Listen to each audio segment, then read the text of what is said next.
noble lady who's just said the referendums are a bad idea, and I'm surprised that everybody else in the chamber doesn't agree, especially those, if I might say so, on the Liberal Democrat benches.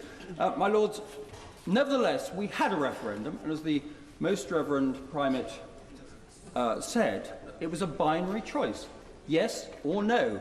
People knew what they were voting for. They voted to leave the EU. And, my Lords, it is unbecoming, and if I might say so, very patronising of people to attribute to the individuals in this nation the reasons for which they voted.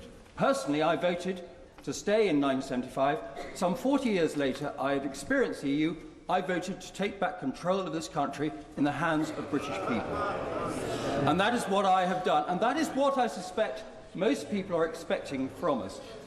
So I must say it is patronising to suggest that people did not know what they were voting for. Now, the logic to which the noble Lord Newby referred is what would happen if the people of this country, in a second referendum, rejected the government's negotiating position. But nobody has an answer to that, and I would say there must be then a third referendum, but I wouldn't particularly want to get into that. And finally, if I might say to my friends on the Liberal Democrat benches, I count them friends, I hope they count me a friend from time to time.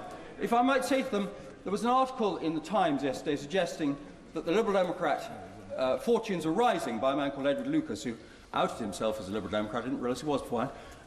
He suggested that this was part of reinvigorating the Liberal Democrat fortunes. If I might say so, I would say the contrary. As the noble Lord Newby suggested, there might be corrosive and justifiable anger. And I think the Great British people have had their referendum. They don't want another one. I suggest we should just ignore this amendment and carry on.